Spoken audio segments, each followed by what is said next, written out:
Sir आप तो चंद्रचूड़ जी के साथ में रहे हैं, उन्हें बिल्कुल करीब से देखा हुआ, उनसे कई बार मिले भी हैं, बात भी की है। सर उनका व्यक्तिगत व्यवहार कैसा रहा? व्यक्तिगत व्यवहार अच्छा है, बढ़िया है। अपने पत्नी के आज्ञाकारी पति हैं, अपनी माता के आज्ञाकारी पुत्र हैं, अपने बेटों के अच्छे पिता हैं। तो निश्चित तौर पर एक अच्छे पारिवारिक व्यक्ति हैं। बार और बेंच का उनका बड़ा सहयोग भी रहा। कभी कभी तकरार भी हुए, तकरार होते हैं, चलते रहते हैं, जीवन चलता रहता है। कई फैसले अच्छे भी हैं उनके, कई फैसले गलत भी हैं, जिनकी आगे रिवीजन और क्योरिटिव पिटीशन पड़ी है, चल रही है। ऐसा नहीं, उन्होंने बुरा भी नहीं माना। संप्रदाय से शिक्षालय हो, अलीगढ़ मुस्लिम यूनिवर्सिटी हो, अगर काशी हिंदू विश्वविद्यालय हो, या उसको धर्म की दृष्टि से देखना ही गलत है। धार्मिक उत्तर प्रदेश में, लेकिन बहन बेटियां नाराज हो गई। उत्तर प्रदेश की बहनें, आधी आबादी नाराज हो गई उस फैसले से। कि क्या मतलब होता है? जो हमारे मान सम्मान का खिलवाड़ करे, उसका मकान नहीं गिराया जाएगा। उसने मेरी बेइज्जती कर दी, उसने मेरी जिंदगी जेल ली, उसने मेरा सब कुछ खत्म कर दिया, मेरा अस्तित्व खत्म कर दिया, मुझे बर्बाद कर दिया, मुझे जिंदा लाश बना दिया। आप उसके मकान की रक्षा करने जा रहे हैं? आप इसलिए सुप्रीम कोर्ट के मकान बचाने जा रहे हैं? ये बातें भी हुई। देखिए, honourable chief justice of India से गलती हो सकती है, आई एग्री। देश के महामहिम राष्ट्रपति भी भगवान नहीं है, उनकी कलम से भी गलतियां हो सकती हैं, उनकी भी कलम गलत चल सकती है। लेकिन इसीलिए माननीय सर्वोच्च न्यायालय सदैव सत्य है, वो अटल सत्य है, वो कभी गलत नहीं होता। इसीलिए माननीय सर्वोच्च न्यायालय के आदेश को भी, एसएलपी को भी रिव्यू में बदला जा सकता है, और रिव्यू पिटीशन के माध्यम से क्योरेटिव में भी बदला जा सकता है, उसे परिवर्तन किया जा सकता है। ऑनरेबल चीफ जस्टिस, ऑनरेबल महामहिम राष्ट्रपति के फैसले को सुप्रीम कोर्ट से बदला जा सकता है, और महामहिम राज्य के गवर्नर साहब से भी बदला जा सकता है। भगवान नहीं है, चाहे चीफ जस्टिस ऑफ इंडिया हो, चाहे हमारे देश के महामहिम राष्ट्र, भगवान नहीं कह सकते। ऐसे नहीं कि उनसे गलती नहीं हो सकती है, गलती होती है। इसी और कई बार फैसले खुश करने के लिए भी लोगों को किए जाते हैं। कई बार कि महात्मा गांधी की हत्या गलत हुई, लेकिन एक विचारधारा यह भी है कि गोडसे ने सही कार्य किया। नमस्कार सर, अभी चीफ जस्टिस जो हैं भारत के, वो बदल चुके हैं। चंद्रचूड़ जी जाते जाते एक फैसला सुना करके गए, जो अलीगढ़ मुस्लिम यूनिवर्सिटी है, विश्वविद्यालय, उस पर सब अल्पसंख्यक वाले मामले पर। आप देखिए, माननीय सर्वोच्च न्यायालय जीवंत है, ज्वलंत है, जागृत है, जो भी उनका फैसला रहा। लेकिन अगर कहीं ना कहीं सरकार को लगता है, उत्तर प्रदेश सरकार को लगता है उसमें, तो निश्चित तौर पर उस याचिका के खिलाफ रिव्यू लगाएगी, और रिव्यू लगाएगी अपनी पीड़ा को। क्योंकि जिस तरह से अल्पसंख्यक वाली शिक्षा को कभी किसी धर्म से नहीं जोड़ सकते। शिक्षा होती, शिक्षालय आई, शिक्षालय के आगे लिखा था शिक्षार्थ आइए सेवार्थ जाइए, ये भाव रहता है। विद्या ददाति विनयम, विनयम ददाति धनम, धनम ददाति मित्रम, मित्रम ददाति सुखम। तो कहीं भी विद्या लेने में धर्म की बात नहीं है।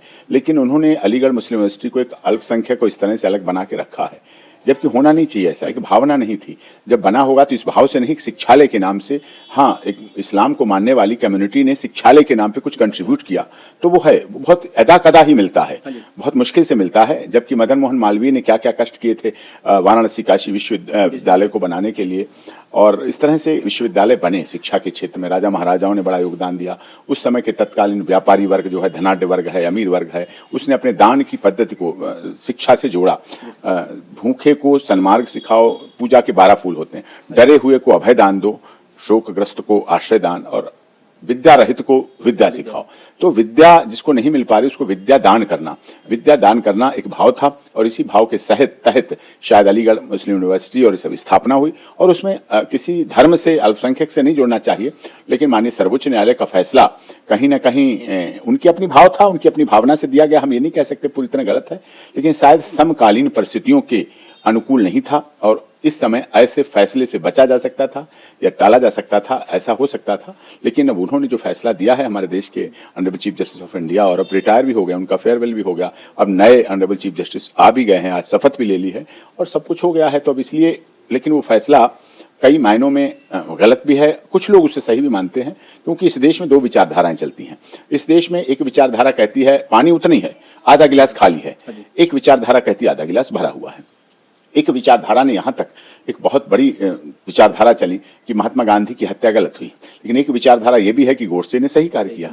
तो इस तरह की दो विचारधाराएं हैं, दो धाराएं हैं, दो धुरों पर लोग रह रहे हैं। क्योंकि हमारा देश दुनिया का सबसे बड़ा लोकतंत्र है, और हम दुनिया के सबसे बड़े मदर ऑफ डेमोक्रेसी हैं। हम डेमोक्रेसी को आगे बढ़ाते हैं, चलाने का काम करते हैं, प्रचलित करते हैं। तो निश्चित तौर पर हमारी विचारधाराएं कुछ होनी चाहिए इस तरह से। लेकिन हाँ, माननीय सर्वोच्च न्यायालय को उन्हें लगा, honourable chief justice of India को। और कई बार फैसले खुश करने के लिए भी लोगों को किए जाते हैं। कई बार फैसले अपनी, जैसे honourable chief justice of India का फेयरवेल भाषण हुआ, इस तरह से हुआ। तो कई चीजें ऐसी होती हैं, और उस पर जो हमारे ऑनरेबल सुप्रीम कोर्ट की जो SCBA है, उन्होंने कहा भी कि कई फैसले आपके अच्छे थे, कई फैसले आपके गलत थे। साफ कहा गया। तो उनमें ये कहना, उनको सुनने की भी क्षमता रखनी चाहिए कि ऐसे फैसले जो आपने अच्छे किए, अच्छी बात है, लेकिन कई नजरिया है, अंदाजे बयां है, कोई किस तरह से बयां करता है, कोई किस तरह से बयां करता है, क्योंकि हमारा देश 140 करोड़ से अधिक आबादी वाला देश है, जिसमें गुवाहाटी से चौपाटी, कन्याकुमारी से कश्मीर तक के लोग हमारे यहाँ बसते हैं। हमारे यहाँ गोरे काले का भेद नहीं, जम्मू कश्मीर में आप देखिए एकदम गोरे मिलेंगे, साउथ में वो सांवले हो जाते हैं। तो कहीं उत्तराखंड के हाइट कम होती है तो महाराष्ट्र की हाइट बढ़ जाती है। तो इस तरह से हाइट बढ़ सकती है, हमारा खाना पीना अलग हो सकता है। कोस कोस पर बाणी बदले, 4 कोस पर पानी। हमारे यहाँ ऐसा है कि 4 कोस पर पानी बदल जाता है, स्वाद बदलता है, और कोस कोस से वाणी बदल जाती है। मैथिली भाषा हो गई तो अवधी भाषा हो गई, तो पूर्वांचली भाषा हो तो बिहार की भाषा हो गई, तो उत्तर प्रदेश की भाषा हो गई, तो पूर्व की भाषा हो गई, तो नॉर्थ की भाषा हो गई, तो साउथ की भाषा। इस तरह से भाषाएं बदल सकती हैं, हमारा पहनावा बदल सकता है, हमारा खाना पीना बदल सकता है, हमारे रीति रिवाज रस्म बदल सकते हैं, हमारी बहुत सी चीजें बदल जाती। फिर भी हमारी अनेकता में एकता का नारा अटल है, सत्य है, और सारी दुनिया को एक ऐसा संदेश देता है कि हम इस पर चलते हैं और उसको अमल में लाते हैं, और सारी दुनिया इस बात को देखती है।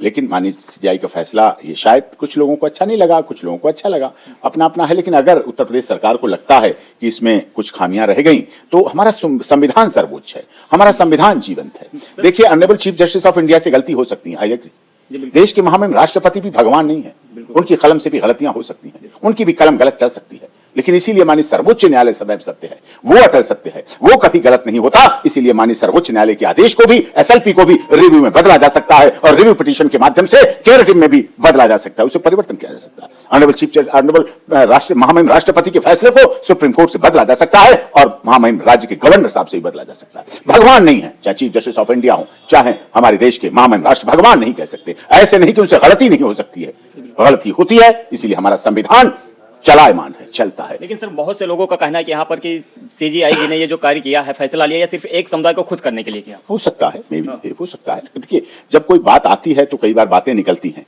अब ऑनरेबल चीफ जस्टिस और ऑनरेबल सुप्रीम कोर्ट ने बुलडोजर पर प्रतिबंध लगाया उत्तर प्रदेश में, लेकिन बहनें बेटियां नाराज हो गई, उत्तर प्रदेश की बहनें, आधी आबादी नाराज हो गई उस फैसले से। ये क्या मतलब होता है? जो हमारे मान सम्मान का खिलवाड़ करे, उसका मकान नहीं गिराया जाएगा, उसने मेरी बेइज्जती कर दी, उसने मेरी जिंदगी जेल ली, उसने मेरा सब कुछ खत्म कर दिया, मेरा अस्तित्व खत्म कर दिया, मुझे बर्बाद कर दिया, मुझे जिंदा लाश बना दिया। आप उसके मकान की रक्षा करने जा रहे हैं, आप इसलिए सुप्रीम कोर्ट के मकान बचाने जा रहे हैं। ये बातें भी हुई।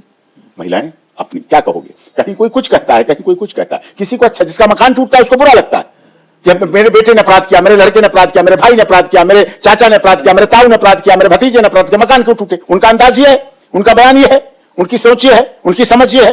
लेकिन दूसरा पक्ष ये कहता है कि हम तो बर्बाद हो गए। अपराध कैसे रोकोगे? अपराध जेल जाने से नहीं रुका, अपराध कोर्ट से नहीं रोक पाई, अपराध बढ़ता चला गया। अगर अपराध कोर्ट से रोकती तो माननीय इलाहाबाद हाईकोर्ट के 10-10 न्यायाधीश अपने को अतीक अहमद और मुख्तार अंसारी जैसे माफिया डान के केसों से अलग नहीं करते। ये नहीं करते, मैं सुनवाई नहीं करूंगा। अरे क्यों नहीं सुनवाई करोगे? आप धुरंधर सुनवाई करोगे, फैसला होगा, और ये खबर आज ही फैसला होगा, आज ही इसकी सुनवाई होगी, चाहे कोर्ट शाम के 8 बजे तक बैठे। हम इसे सुनेंगे भी और फैसला भी करेंगे और न्याय भी देंगे। गलत को गलत कहने की क्षमता होनी चाहिए, सत्य को सत्य कहने की क्षमता होनी चाहिए, झूठ को झूठ कहने की क्षमता होनी चाहिए। सर, बहुत से लोग बोल रहे हैं कि अभी जैसे बनारस में हिंदू विश्वविद्यालय होना चाहिए, हो सकता है बनारस जो बीएचयू है, बनारस हिंदू विश्वविद्यालय, वो हो सकता, तो यहाँ अलीगढ़ का मुस्लिम यूनिवर्सिटी क्यों नहीं हो सकता? नहीं, वो तो है, हो सकता क्यों है, वो तो चल ही रहा है अलीगढ़ मुस्लिम यूनिवर्सिटी, उसमें क्या हो रहा है, चल रहा है। लेकिन या तो इस पर सवाल ही नहीं उठाया जाना चाहिए। उठाया जाना चाहिए तो धर्म से नजरिए से नहीं देखना चाहिए। शिक्षालय धर्म का केंद्र नहीं होना चाहिए, शिक्षालय शिक्षा का केंद्र होना चाहिए, विकास का केंद्र होना चाहिए, योग्यता का केंद्र होना चाहिए, बुद्धि का क्षेत्र होना चाहिए, एकेडमिक क्षमता का होना चाहिए, विकसित भारत के युवा होने चाहिए और आगे बढ़ने वाले युवा होने चाहिए। उनको उसको किसी इससे नहीं जोड़ सकते कि किसी धर्म, जाति, क्षेत्र, भाषा, संप्रदाय से नहीं जोड़ सकते। शिक्षालय शिक्षालय है, सड़क की तरह। शिक्षक क्या है? शिक्षक सड़क की तरह होता है, उसके ऊपर से चलकर, जैसे सड़क के ऊपर से ट्रक चलकर गुवाहाटी भी पहुंच जाते हैं, कटक भी पहुंच जाते हैं, अटक भी पहुंच जाते हैं, कन्याकुमारी भी पहुंच जाते हैं, कश्मीर, सड़क वहीं बनी रहती है, लेकिन अपने ऊपर से निकाल देती है ट्रकों को, गाड़ियों को, लॉरियों को, और माल पहुंचा देती है, लोगों को पहुंचा देती है। ठीक शिक्षक भी वैसे ही होता है। महादेव वर्मा ने कहा था कि अगर जब भी मेरी मौत हो, मृत्यु तो निश्चित है जिसमें जन्म लिया, तो कि मेरी समाधि किसी चौक चौराहे पे मत लगाना, मेरी समाधि किसी प्राइमरी स्कूल के बीच में बना देना, और उस पर बाउंड्री मत लगाना, फेंसिंग मत लगाना, केवल बस ऐसे गोल करके छोड़ देना। मेरी समाधि के ऊपर से छोटे छोटे बच्चे उस पर सरकते रहेंगे, चढ़ते रहेंगे, उतरते रहेंगे, कूदते रहेंगे, शैतानियां करते रहेंगे, कुरेदते रहेंगे, चीखते रहेंगे, चिल्लाते रहेंगे, सड़कते, लड़ते, झगड़ते रहेंगे, मैं जिंदा बनी रहूंगी। महादेव वर्मा कभी नहीं मरेगी, उन्होंने कहा था ये बात। तो उसका मतलब क्या था? उनकी शिक्षक honourable chief justice of India को पढ़ाने वाला भी कोई शिक्षक है, ऑनरेबल महामहिम राष्ट्रपति को पढ़ाने वाला कोई शिक्षक है। पढ़ाए हुए व्यक्ति कहां पहुंच जाते हैं? देश के सर्वोच्च पद पर पहुंच जाते हैं। शिक्षक वहीं रहता है, शिक्षक का प्रमोशन नहीं होता। बहुत रेयर उसे हेडमास्टर या प्रिंसिपल या वाइस प्रिंसिपल बना दिया जाए, बस इससे अधिक कुछ नहीं। लेकिन फिर भी इसीलिए गुरुजन कहा गया। गुरुर ब्रह्मा गुरुर विष्णु गुरुदेवो महेश्वराय। ब्रह्मा भी गुरु है, विष्णु भी गुरु है, महेश भी गुरु है, गुरु ही माता पिता है, और गुरुर ब्रह्मा गुरुर विष्णु गुरुदेवो महेश्वराय ये कहा गया है। इसीलिए गुरु को स्थान बहुत दिया गया है। और फिल्मों में तो क्या दिखाया जाता था पहले की फिल्मों में? मैं एक मामूली स्कूल टीचर। पिछली फिल्म में देखिए, जब एक शिक्षक अपनी बेटी की शादी करने जाता था तो थैला, गांधी जी वाला थैला और एक छड़ी लेकर जाता था। साहब मैं एक मामूली स्कूल मास्टर हूं, मेरे पास कुछ देने के लिए नहीं। वो हाथ जोड़ लेता था। उस समय शिक्षा का वैसा बात। आज वैसा नहीं है, आज परिवर्तन है। आज एक शिक्षा अच्छा व्यवसाय बन गया है। आज एजुकेशन के नाम पे बहुत धनोपार्जन होता है, बिल्डिंग के नाम पर, सरकार से द्वारा, और ड्रेस के नाम पर, किताबों के नाम पर, ट्यूशन के नाम पर। आज एक शिक्षा अच्छा व्यवसाय बन गया है। लेकिन शिक्षा व्यवसाय की दृष्टि से नहीं देनी चाहिए, शिक्षा को धर्म की दृष्टि से नहीं देना चाहिए, शिक्षा को उस तरह से नहीं देना चाहिए किसी जाति क्षेत्र भाषा संप्रदाय से। शिक्षालय हो, अलीगढ़ मुस्लिम यूनिवर्सिटी हो, अगर काशी हिंदू विश्वविद्यालय हो, या उसको धर्म की दृष्टि से देखना ही गलत है, धार्मिक भावना ही रखना गलत है। पुराने लोगों ने ऐसा, उनका उद्देश्य नहीं रहा होगा जैसा आज वर्तमान में ऐसे आरोप प्रत्यारोप लग रहे हैं। एक लास्ट सवाल इससे सर, सीजेआई के घर नरेंद्र मोदी जी जाते हैं, गणेश प्रतिमा वो बैठाते हैं, उस पर मोदी जी पूजा करते हैं, और उसके बाद में अब जाते जाते सीजेआई जी का अल्पसंख्यक वाला जो शब्द है ये बोल के गए अलीगढ़ मुस्लिम यूनिवर्सिटी के ऊपर। तो कुछ लोगों का कहना है कि एक समुदाय उधर खुश था तो दूसरे समुदाय को इधर खुश कर रहे हैं। ना, मैं समझता हूं न्यायाधीश को खुश करने की बात नहीं है। न्यायाधीश स्टोन हार्टेड होते हैं, पत्थर के दिल होते हैं, और पत्थर के दिल होना भी चाहिए। और इसीलिए कानून की देवी पर आंखों पर पट्टी क्यों बंधी हुई थी? अब खुल गई है, अभी खुला है। पहले क्यों खुली बंद थी? क्योंकि धनबल जनबल बाहुबल न देखे, कोई जाति धर्म क्षेत्र भाषा संप्रदाय न देखे। जज गोरा है तो गोरे जैसा फैसला न करे, जज सांवला है तो सांवले जैसा न फैसला करे, जज जिस जाति का है तो उस जाति का फायदा न करते। ये दिखना नहीं चाहिए। इसीलिए कानून की देवी ने अपने आंखों पर पट्टी बांध कर रखा था। आज समय बदल गया है।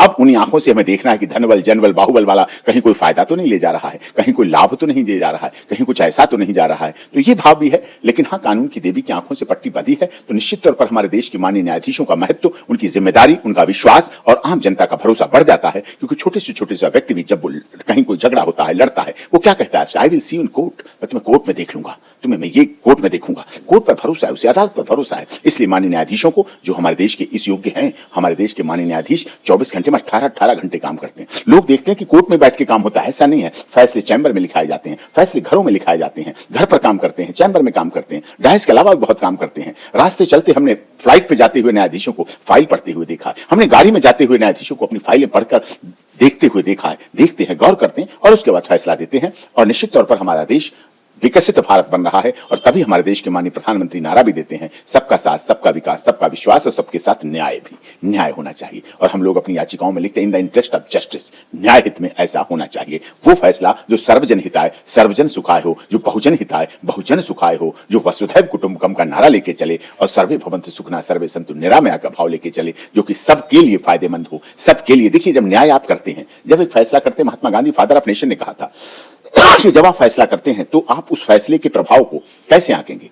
एक अरबपति पे क्या फैसले का असर पड़ेगा? जुर्माना आप करते हैं, 500 रुपए जुर्माना, कि अरबपति पे क्या फर्क पड़ा? लेकिन आप उसको ऐसा आकलन कीजिए कि उस फैसले का प्रभाव इस देश के सबसे कमजोर, दलित, शोषित, वंचित, पीड़ित, मजदूर, मजलूम पर क्या पड़ेगा? सबसे पीड़ित और मजलूम व्यक्ति पर उस फैसले का क्या प्रभाव पड़ेगा? तो उस फैसले को कीजिए, उस पर क्या प्रभाव पड़ेगा। क्योंकि हमारे समाज में एक धारणा यह भी है कि कानून एक मकड़ी के जाले की तरह है, पकड़ा जाला मकड़ी का। मकड़ी के जाले में क्या छोटे छोटे कीड़े मकोड़े फंसे रहते हैं और वहीं मर जाते हैं, सूख के मर जाते हैं, भूख से मर जाते हैं, प्यास से मर जाते हैं, मर के अपना दम तोड़ देते हैं और कंकाल उनका उनमें लटकता रहता है। लेकिन एक व्यक्ति आता है, उस कानून के जाले को फाड़ देता है, तोड़ देता है और आगे पहुंच जाता है, न्याय पा लेता है। वो कौन व्यक्ति है? वो धनबल वाला व्यक्ति है, जनबल वाला व्यक्ति है, बाहुबल वाला व्यक्ति है, जो अपनी अप्रोच से न्याय को पा लेता है। ये नहीं होना चाहिए। इसीलिए हमारे देश की न्याय व्यवस्था को आंखों से पट्टी हटा दी गई कि आप देखिए, आप समझिए। पहले कहा करते थे ना फैसला सुनाते समय कि तमाम सबूतों और गवाहों को मद्देनजर रखते हुए अदालत इस नतीजे पर पहुंची है कि मुलजिम सो एंड सो को ताज़िराते हिंद के तहत या तो बाइज्जत बरी किया जाता है या सजाए मौत या उम्र कैद की सजा दी जाती है। तमाम सबूतों और गवाहों को मद्देनजर रखते हुए अब माननीय अदालत को लिखना पड़ेगा, देखने पर तमाम सबूतों और गवाहों को मद्देनजर रखते हुए और तमाम साक्ष्यों को देखते हुए, खुली आंखों से देखते हुए माननीय अदालत इस फैसले पर पहुंची है कि मुलजिम के साथ ये काम किया जाए। तो ये बढ़ा है, हमारा स्कोप बढ़ा है, हमारी चर्चा बढ़ी है, हमारी व्यवस्थाएं बढ़ी हैं तो निश्चित तौर पर होना चाहिए। सर, आप तो चंद्रचूड़ जी के साथ में रहे हैं, उन्हें बिल्कुल करीब से देखा हुआ, उनसे कई बार मिले भी हैं, बात भी की है। सर, उनका व्यक्तिगत व्यवहार कैसा रहा? व्यक्तिगत व्यवहार अच्छा है, बढ़िया है। अपने पत्नी के आज्ञाकारी पति हैं, अपनी माता के आज्ञाकारी पुत्र हैं, अपने बेटों के अच्छे पिता हैं, तो निश्चित तौर पर एक अच्छे पारिवारिक व्यक्ति हैं। बार और बेंच का उनका बड़ा सहयोग भी रहा, कभी कभी तकरार भी हुए, तकरार होते हैं, चलते रहते हैं, जीवन चलता रहता है। कई फैसले अच्छे भी हैं उनके, कई फैसले गलत भी हैं, जिनकी आगे रिवीजन और क्योरिटी पिटीशन पड़ी है, चल रही है। ऐसा नहीं, उन्होंने बुरा भी नहीं माना, जो उन्होंने फैसला दे दिया तो उसके आगे जाने का अधिकार है। व्यक्ति आगे गए हैं और बार ने इस मूर्ति का, जो कानून की देवी का विरोध किया कि हम अच्छे स्टॉक होल्डर थे, हमसे नहीं पूछा गया, हमसे राय नहीं ली गई और हटा दिया गया इस पर से। तो मिलके चलना चाहिए। बार से ही बेंच होती है और बेंच से ही बार होती है और बार से ही बेंच में पहुंचते हैं, ऊपर न्यायाधीश बनते हैं। इसीलिए हम लोगों की ड्रेस एक है, इसीलिए हम लोगों का स्वभाव भी एक होना चाहिए। और चंद्रचूड़ जी में एक बात विशेष थी, कोर्ट की बातें वहीं कोर्ट में छोड़ देते थे, कोर्ट से हट के बाहर देखते तो उनका नजरिया एक अच्छा भाई वाला होता था, प्यार वाला होता था, मित्रवत होता था। कहीं फंक्शन में मिलते, कहीं किसी कार्यक्रम में मिलते तो उनका व्यवहार चीफ जस्टिस ऑफ इंडिया जैसा नहीं रहता था। उनकी एक बात जरूर उन्होंने कही थी कि मैं अपने इस कुर्सी, सत्ता, जो पावर है, पावर को साथ लेके नहीं चलता, पावर को वहीं रख देता हूं, क्योंकि पावर स्थायी नहीं है, स्थायी संबंध है, स्थायी प्यार है, स्थायी मित्रता है, स्थायी दोस्ती है।